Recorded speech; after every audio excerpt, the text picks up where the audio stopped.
तर आता व्यवस्थित दिसतंय का? हां दिसतंय. तर कशा आहात तुम्ही सगळे? मी पण छान मस्त आहे, पण जरा थोडीशी हॉस्पिटलची धावपळमुळे जरा थोडीशी मला सर्दी झाली आणि मी पण काय सारखं सारखं आजारी पडते असं मला तर मला स्वतःलाच वाटतंय. तर त्यासाठी मी काय करायला पाहिजे, आणि मी आज खूप खूप महत्त्वाचा विषय घेऊन आले.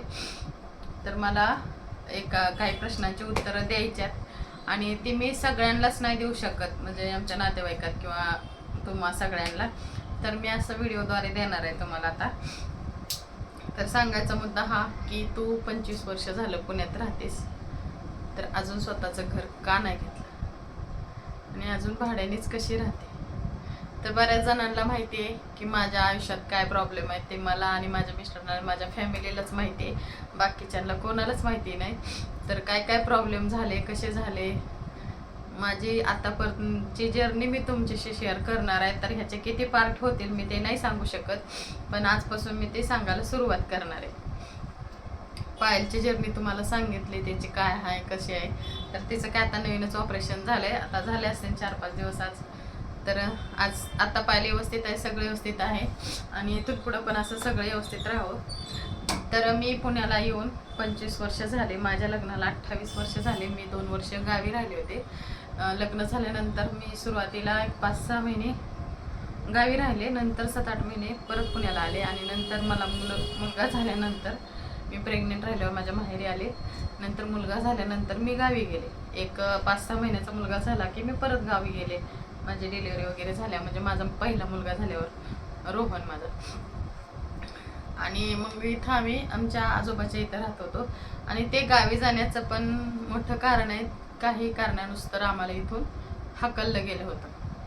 आम्ही स्वतःहून गेलो नव्हतं, तर काही कारणास्तव आम्हाला हाकललं गेलं होतं. पण मी सगळं एक्सपोज करत नाहीये, जे काय आहे ते सांगते खरं. आजोबाच्या इथं राहत होतो. माझी आई अलीकडच्या रूममध्ये राहत होते, मी मधल्या रूममध्ये राहत होते. म्हणजे आम्ही कामाला जात होतो दोघं पण. मी मधल्या रूममध्ये राहत होते, अलीकडं आई आणि एक शेजारी, म्हणजे असं कामगार लोक होते ते पण. तेव्हा आम्ही पण कामगारच होतो, आम्ही तेव्हा राहत होतो. मग तिथून आम्ही गावी गेलो. गावी गेल्यानंतर आमचे सासरे रेल्वेत असल्यामुळे ते दारू वगैरे प्यायचे, ते काय आम्हाला पैसे वगैरे कधी देत नसायचे. नंतर गावी गेल्यानंतर परत आम्ही पुण्याला येण्याचा निर्णय घेतला. म्हणलं आता गावी काय आपलं होत नाही. 1-1.5 वर्ष आम्ही गावी काढलं. मग तिथं आमच्या आहोंला काही काम लागत नव्हतं, काय नव्हतं.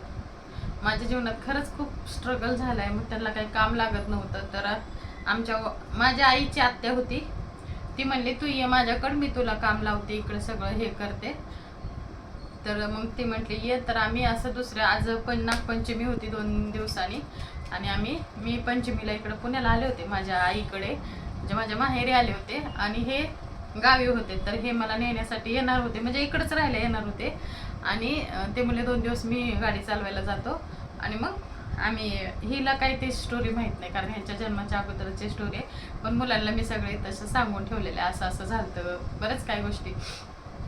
तर मी आता तुम्हाला ते सांगते.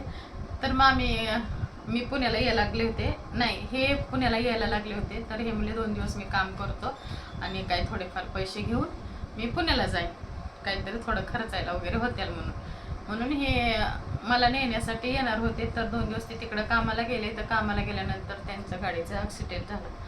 ते मोठी टेम्पो चालवत होते, 709 का काहीतरी असं म्हणतात त्या गाडीला. ते टेम्पो पलटी झाला आणि त्याच्यामध्ये गाय होती वाटतं, म्हणजे गाय अपडाऊन असं चालू होतं त्यांचं, कुर्डवाडी आणि टेंभुर्णी ह्या रोडला. तर टेंभुर्णीच्या थोडं पुढं गेलं की बायपासच्या थोडं पुढं गेलं की त्यांची गाडी पलटी झाली आणि हा पूर्ण हात असा आतमधली, एवढे 4 बोटं असे आतमध्ये जात होते, एवढं हात मोडला होता.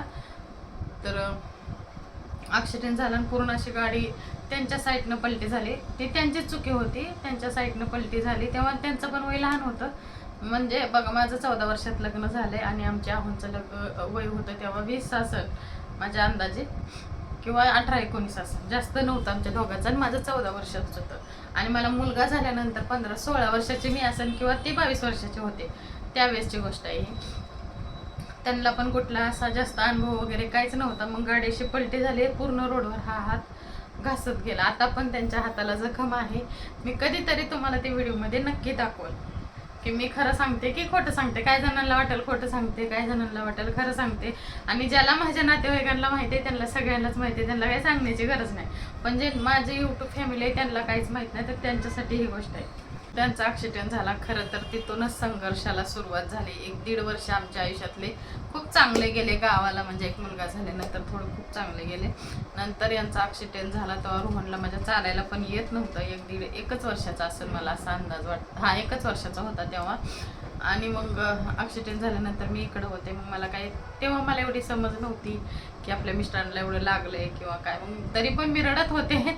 मग मी नंतर आमचे आई वडील गावी गेले, मला पण घेऊन गेले. मग आम्ही घरी गेलो, तर घरी गेल्यावर समजलं की त्यांना सोलापूरच्या सिव्हिल हॉस्पिटलला नेलं होतं.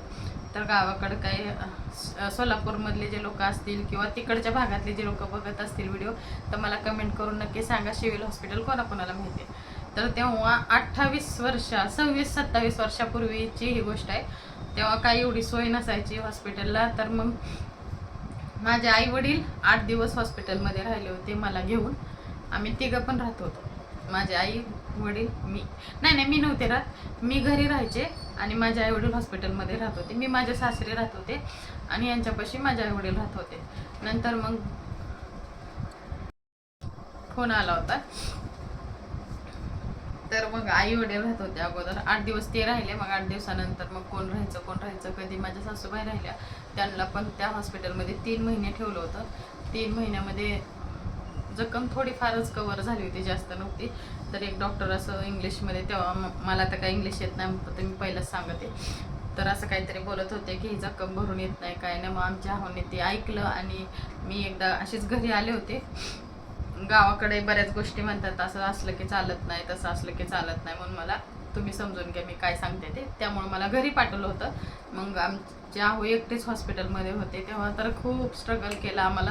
सकाळी 6 चपात्या यायच्या, तर आम्ही दोघंजण त्या 6 चपात्यामध्ये पूर्ण दिवस काढत होतो. तर ते दिवस आठवले तरी मला अजून पण रडायला येतं.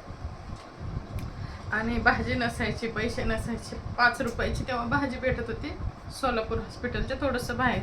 आणि मी पण असे, आता त्यावेळेस मला कुठल्याच गोष्टीचा अनुभव किंवा बाहेर जाणं काहीच माहिती नव्हतं.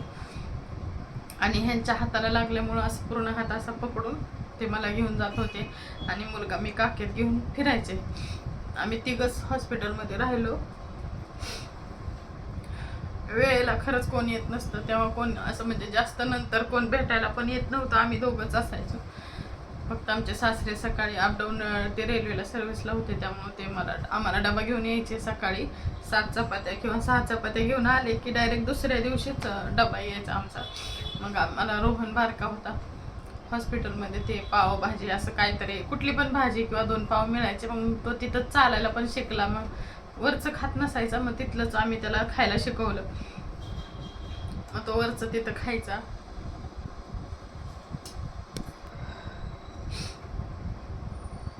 जास्तच रडायला लागलं. पण त्याच्यापेक्षा पण आता खरंच खूप चांगले दिवस आहेत. पण ते पण आम्ही दिवस काढलेत. असं नाही की सगळ्याच गोष्टीत लगेच सुख मिळतं, असं कधीच होत नाही.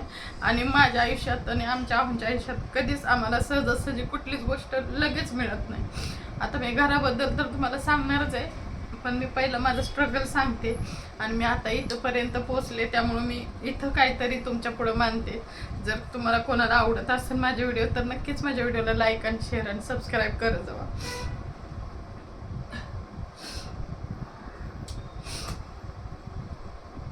तर मग आम्ही ते खायचो.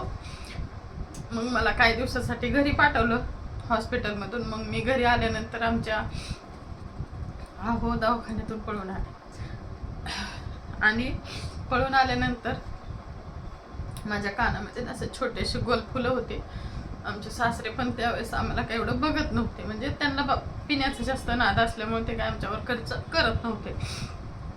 आणि हे पण घरात बसून होते. मग ते सारखे म्हणायचे घरात बसून राहतो, तुझी बायका लेकरं मी सांभाळू का, म्हणजे आमचे सासरे असे बोलायचे.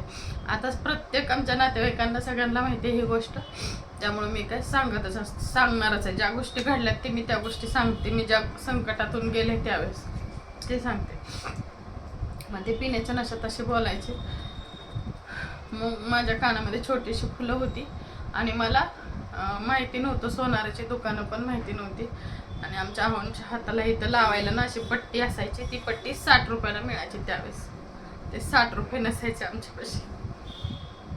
आणि त्यांना खायला तर म्हणजे म्हणतात ना, पेशंटला चांगलं चांगलं खायला द्यायला पाहिजे, पण तेव्हा नसायचं.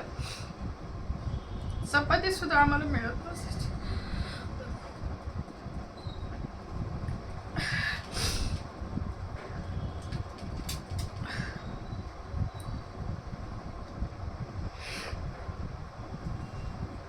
मग ती पट्टी आणण्यासाठी मी म्हटलं मी माझे कानातले घाण ठेवते, मग मी जाते म्हणलं कानातले घाण ठेवायला.